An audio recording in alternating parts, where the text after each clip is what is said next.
بولتے ہیں اور مختلف اس کا نام ہوتا ہے، وہ بھیڑ بکریوں کو سنبھالتے ہیں، گاؤں والے اس کو کچھ نہ کچھ دے دیتے ہیں۔ یہ بھیڑ بکریوں کو لے کر نکل رہا تھا، اور جب جمع غفیر کو دیکھا اور قریب ہی کچھ لوگوں کو دیکھا اس کے قریب آئے، تم لوگ کون ہیں؟ اس چرواہے نے ان سے پوچھا، انہوں نے کہا مسلمان ہیں۔ کہا مسلمان کیا مانے؟ کہا اللہ نے اپنے ایک نبی ہمارے طرف بھیجا، اس نے ایک اللہ کی دعوت دی، ہم سب نے اللہ کی بات مان کر ایک اللہ پر ایمان لانے کا اقرار کیا، اور وہ اللہ کا نبی اور رسول ہے۔ کہا اس ٹائم وہ کہاں ہے؟ کہا اس ٹائم وہ ہمارے ساتھ اس خیمے میں موجود ہے۔ کہا اچھا، میں نے تو نہیں سنا اس نبی کے متعلق۔ کہا ہم اسی کی پیغام لے کر دعوت لے کر آئے ہیں۔ کہا کیا پیغام یہاں لے کر؟ کہا یہ بدبخت ہے، یا تو سر تسلیم خم ہو جائے یا پورا مقابلہ کرے۔ مختصراً یہ کہ چرواہے نے کچھ گفتگو کی، کہا کہ اگر میں تمہارے نبی کے پاس آیا تو، کہا کہ اگر میں نے اس پر ایمان لایا تو صحابہ اکرام نے کہا کہ تم ہمارے بھائی بن جاؤ گے، وہ نبی تمہیں اپنے سینے سے لگا دے۔ میرے کپڑوں سے بدبو نکلتا ہے، میں تو دن رات یعنی پسینے میں شرابوز رہتا ہوں، تمام دن رات اسی جنگلوں میں پھرتا ہوں، بھیڑ بکریوں کو لے کر جاتا ہوں، اور کبھی اتفاق سے موقع ملا تو غسل کر لیتا ہوں، نہیں تو وہ بھی نہیں، پرانے کپڑے، پھٹے پرانے کپڑے، اور اس سے جو ہے پسینے کی بدبو نکل رہی ہے، کیا تمہارا پیغمبر اس حال میں مجھے قبول کر لے گا؟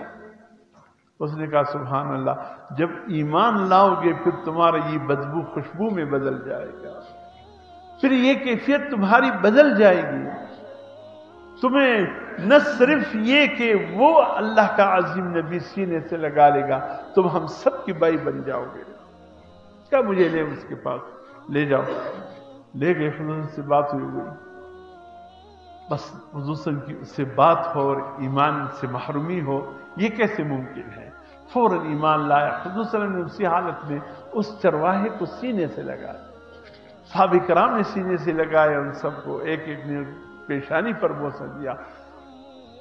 سیرت کی کتابوں میں آتا ہے یہ تقریباً جیسے دن کا 10:45 بجے کا وقت تھا، جو یہ کیفیات چل رہے تھے اس وقت۔ تو اس نے جب ایمان لے آیا، کلمہ پڑھ لیا، سب کچھ کر لیا، کھڑا ہوا۔ حضور نے فرمایا کیوں کھڑے ہو گئے؟ کہے اللہ کے رسول اب کوئی کام بتاؤ میں کیا کروں، ایمان تو لے آیا۔ حضور نے فرمایا اس کے بعد سب سے پہلی چیز نماز ہے، لیکن نماز اس وقت فرض ہوگا جب ظہر کی اذانیں ہو جائے، اب اس وقت نماز بھی فرض نہیں ہے۔ دوسرا فرض روزہ ہے، روزہ جب رمضان المبارک آئے گا تو فرض ہوگا، رمضان ابھی دور ہے۔ تیسرا صاحب مال ہو تو زکوٰۃ، تم خود چرواہے ہو، تمہارے پاس کیا، زکوٰۃ بھی معاف ہے، اور حج بیت اللہ بھی اس وقت تک فرض نہیں ہوا تھا۔ کہا یا رسول اللہ کیا کروں؟ اس دوران حسن کو اطلاع یا رسول اللہ ذرا دور اس گیٹ پہ تھوڑا سا یہودیوں کے ساتھ جڑپ ہے۔ حضور صلی اللہ علیہ وسلم نے فرمایا اچھا تم جاؤ دیکھو کس بات پہ یہودی مسلمانوں سے لڑ پڑے۔ اس نے کہا چروانے یا رسول اللہ مجھے بھی اجازت دیجئے، میں بھی جا کر دیکھوں۔ اس نے فرمایا چلے آپ بھی ساتھ چلے جائیں۔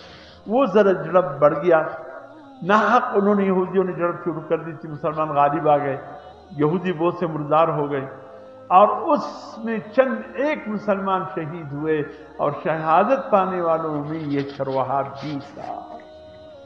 اب ایک گھنٹہ پہلے ایمان لایا، وہ بھی شہادت کے مقام پر فائز ہو، حضور صلی اللہ علیہ وسلم کے سامنے اس کی لاش لائی گئی۔ حضور صلی اللہ علیہ وسلم نے ایسا دیکھا اور مسکرائے، فرمایا سبحان اللہ، جنت میں اچھلتے ہوئے جا رہا ہے۔ آؤ اس جنتی کو دیکھو جس نے کلمہ پڑھا، نہ نماز پڑھی، نہ زکوٰۃ دیا، نہ حج کیا، نہ روزے رکھے، کلمہ پڑھا اور سیدھے جنت میں داخل ہو گیا۔ سبحان اللہ، ایسے ایمان پر کون رشک نہ کرے؟ تو ایسے بھی مومن ہوتے ہیں کہ کوئی عمل نہیں کیا، کلمہ پڑھا، پوری زندگی کفر پر گزرا، گھنٹہ ایمان پر گزرا، اللہ نے اس ایک گھنٹے ایمان کی بدولت اس کو جنت میں داخل کر دیا۔ ایسی خوش نصیبی کسی کے حصے میں آتی ہے۔ بد نصیب تو وہ ہے جو زندگی بھر اس کا حالت ایمان پہ گزرے اور خاتمہ کفر پہ ہو، یہ سب سے بڑا بد نصیب ہے۔ یقیناً وہ خوش نصیب ہے کہ زندگی کفر پہ گزرے اور اس کا خاتمہ ایمان پر ہو جائے، جیسے چرواہے کا میں نے ذکر کیا۔ تو اس لیے میرے محترم دوستو، ایمان بہت بڑی دولت ہے۔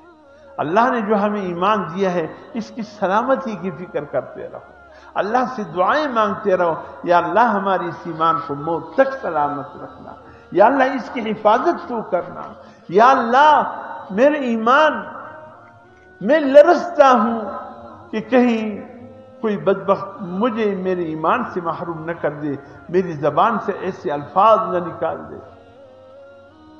جب آپ فیس بک دیکھ رہے ہو، آپ کے سامنے ایسی بکواس قسم کا کوئی کلپ آ جائے، خدا کے لیے دیکھنے کی بھی جسارت مت کرنا جس میں تراویح کے انکار ہو۔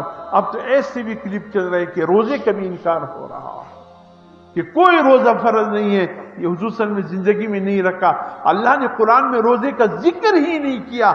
ایسے بدبخت کی کلپ بھی آپ کی فیس بکوں پہ چل رہے ہیں۔ خدا کے لیے اس قسم کی کلپ سننا ایمان سے محرومی ہے۔ اگر دل